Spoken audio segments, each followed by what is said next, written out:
तो वो जो हम खा रहे हैं वो तेल है ही नहीं, या फिर हम झूठ के सारे जी रहे हैं, हमें गलत पढ़ाया गया।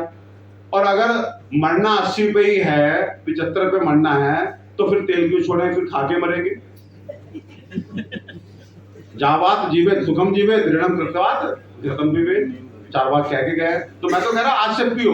वो व्यक्ति जिसके पास प्रमाण है कि तेल घी छोड़ के, और मैं साहब 120 साल जीऊंगा, वो तो तेल घी छोड़े, नहीं तो खाओ, खूब खाओ, क्योंकि मरना सबको 80-85 पे मैं बता रहा हूँ। जो मेरी उम्र के लोग बैठे बड़े जिएंगे, बड़े सो, मेरी उम्र के लोग तो खा लो, मैं बता रहा हूँ। बिल्कुल मत रोकना तेल। जिसने ये बताइए, आप अगर मॉडर्न की बात भी करें तो कार्बोहाइड्रेट, प्रोटीन और फैट तीनों बोलते हैं ना। हाँ, कौन सा तेल? देखिए उनको तो तुरंत प्रसाद चाहिए, कथा नहीं सुननी। तेल देखिए, तेल दो तेल। नंबर 1 खाने में, कुकिंग में सरसों का तेल, और लगाने के लिए तिल का तेल।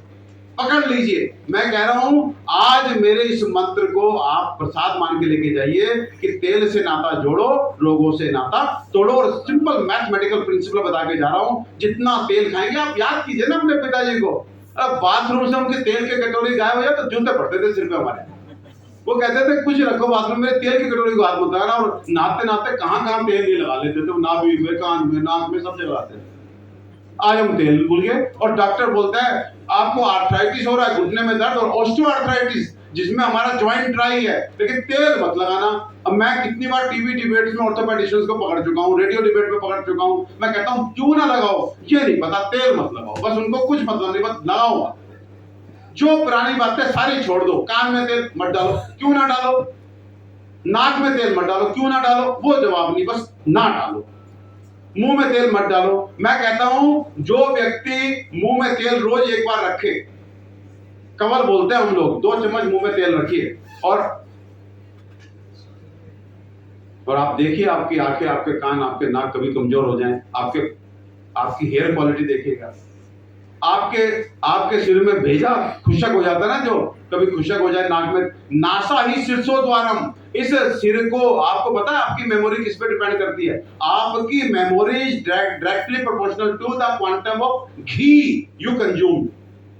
आपकी मेमोरी, आपकी शार्पनेस ऑफ ब्रेन, आपकी रिकॉलिंग सब डिपेंड करती है कि कितना घी आपने खाया। आप घी नहीं खा रहे हैं, सबका भेजा खुश्क है, सब एकदम खाने को तोड़ते हैं एक दूसरे को। खुशकी है ना, कहता है ना खुशकी है, तेल लगाओ, तेल लगाओ। देखो पुरानी कहावतें सारी सही हैं। सो वापस आता हूं, तो इसलिए ये छोटी छोटी चीजें हैं। हम बात कर रहे थे कि खाने के 5 parameter, number 1 quality, number 2 quantity, number 3 combination, number 4 timing, और नंबर 5 वे ऑफ ईटिंग, खाना खाने का तरीका। इन 5 पे ध्यान देंगे, then only we can correct our food habits. उसमें पहला डायमेंशन मींस क्वालिटी। क्वालिटी को भी 3 हिस्सों में बांटा। नंबर 1 कल्टीवेशन के लेवल पे, नंबर 2 कुकिंग के लेवल पे, number 3 at the level of storage. आपको जान के रानी होगी, तेल मैंने बताया वात को हरता है। अब आप ये तो बताइए कौन सी चीज है जो वात को बढ़ाती है हमारे रूटीन लाइफ में? वो है बासी खाना। खाने में बासी खाना वातवर्धक है, वायु को अभिषेक करता है। और बासी खाना मतलब फ्रिज में रखा हुआ खाना, आपने टेम्परेचर इंपैक्ट से सड़ने नहीं दिया, लेकिन उसे ताजा नहीं कह सकते। अब अगर बना ली पालक, भैया खा लो, इतना 3 दिन ही खाओगे क्या? मेहनत करके कुछ बढ़िया चीज बना ली तो 3 दिन थोड़ी खानी है, 1 दिन खा लो, बच के पड़ोसी को दे दो। आटा गूंद गूंद के जो है 5 दिन का रख के, फ्रिज का size, fridge was an emergency, एक मैकेनिकल डिवाइस था, माइक्रोवेव भी इमरजेंसी डिवाइस था, लेकिन आज वो हमारी एक सुविधा है। जिस समय हमने उन इमरजेंसी डिवाइसेस को अपनी फैसिलिटी मान लिया, उस समय हेल्थ की क्वालिटी डाउन जाने लगी। अब सोचिए ना, कितना हाइजीनिक वे में हम खा रहे हैं, कितनी अच्छी अच्छी चीजें खा रहे हैं, महंगी चीजें लेके आते हैं, कहाँ जा रहे हैं? क्वालिटी ऑफ हेल्थ है कहाँ? क्या चूक हो रही है? ये चूक हो रही है जो घर का फ्रिज बढ़ता चला जा रहा है, इतने से इतना और इतना, आजकल तो छत हो जाता है, इतना बड़ा फ्रिज आ रहा है। और मैडम इतनी खुश कि अब तो 7 दिन का इकट्ठा गूंद के रख, और ये नहीं पता कि सत्यानाश हो रहा है मामला। तो आज जाके वो बड़े बड़े फ्रिज घर से बाहर फेंक दीजिए, छोटा फ्रिज एक इमरजेंसी के लिए रख लीजिए। तो इस तरह से क्वालिटी। Number 2 quantity. क्वांटिटी में सिंपल सी बात कि आपने अपने पेट के 4 हिस्से करने हैं। क्वांटिटी में ध्यान रखिएगा, 4 हिस्से, 2 हिस्से सॉलिड के लिए, 1 हिस्सा लिक्विड के लिए और 1 हिस्सा एयर के लिए। जिस व्यक्ति ने ये खाना खाते समय इन 4 हिस्सों को कंसीडर किया, उसका खाना बहुत अच्छे से पचेगा। अब कैसे इंश्योर होगा कि हम ये फॉलो कर पा रहे हैं या ना कर पा रहे हैं? उसके लिए मैथमेटिकल रूल है कि व्हेन यू थिंक अभी आप थोड़ा और खा सकते हैं, उस समय आपने अपनी जीवा पे कंट्रोल कर दिया, इसका मतलब आपने एयर के लिए स्पेस छोड़। जिस समय आपको लगे कि अभी थोड़ा खा सकता हूं, लेकिन हम लोग तो तब छोड़ते हैं जब लगता है बाहर ही आ जाएगा। अब आप ये बताइए, जब आपका खाना पेट में पहुंचता है तो डेफिनेटली वहां पे अग्नि क्रिया होगी। भाई अंदर खाना गया तो खाना पकेगा ना, पकना है ना खाने ने, तो पकाता कौन है? अग्नि। और अग्नि क्या बिना एयर के प्रज्वलित हो सकती है? आप एक कनस्तर लीजिए लोहे का, उसमें बिल्कुल पतला लकड़ी का बुरादा भर दीजिए टॉप तक और माचिस की तिलियां डालते रहिए, वो नहीं पड़ेगा। आप उस बुरादा इतनी जगह छोड़ दीजिए कनस्तर में, फिर डालिए तिली, देखिए कैसे बुरादा जलता है। तो एयर जो है वो तो रिक्वायर्ड है ना। तो आप ऐसे कैसे सोचते हैं जब आप यहां तक खा लेंगे तो आपका खाना सही से पच जाएगा? नहीं पचता। तो आपको एक हिस्सा एयर के लिए छोड़ना है, एक हिस्सा आपको लिक्विड के लिए। अब लिक्विड के लिए कैसे कंफर्म करेंगे कि लिक्विड के लिए? देखिए सब नियम हमारे बड़ों ने बनाए हैं कि कैसे इंश्योर करेंगे कि लिक्विड के लिए जगह बची। आपको पता आपके पेट का साइज कितना है? लगभग हम कितना एक टाइम में कितना खाना खाते हैं? कभी किसने ऐसे कंसीडर किया? नहीं। कितना लगभग? नहीं जी, इतने में कहाँ मानते लोग। देखो जी, एक जो डिलक्स थाली होती है ना, जो आप किसी रेस्टोरेंट में जाके कहते हैं एक थाली, तो उस थाली में चपाती, चावल, सब्जी, एक गुलाब जामुन और पापड़, सब सलाद, सब तोल लेते हैं।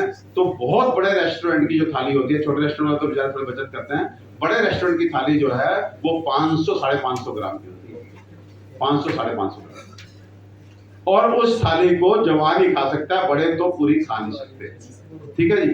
अब समझिए कि अगर हमने मोटा मोटा उसको 600 ग्राम भी मान लिया मैक्सिमम, किसी ने खा के अपने पेट को बड़ा कर लिया तो 600 ग्राम, तो 150 ग्राम जो है वो जगह लिक्विड के लिए है। और वो लिक्विड कौन होगा? होगा पानी। वो व्यक्ति जो खाना खाते समय लगभग 150 ml पानी पीता है, तो समझो उसने अपने क्वांटिटी ऑफ फूड को जस्टिफाई किया है। मैं आपको पूरे होशावास में कह के जा रहा हूं, भोजने च अमृतम वारी, भोजन के साथ पानी जरूर पिया कीजिए। आज तक आपने सुना होगा खाने के साथ पानी नहीं पियो, लेकिन मैं आपको कह के जा रहा हूं भोजन के साथ पानी जरूर पियो, क्योंकि भोजन के साथ पिया गया पानी क्या है? अमृत है, अमृत। फिर विश्वास नहीं होगा, प्रमाण चाहिए आपको, सबूत पेश करो। चरक संहिता, हाँ जी, सब में सरसों का तेल खाइए, क्या दिक्कत है? काली मिर्च कौन सी ऋतु में नहीं खाते?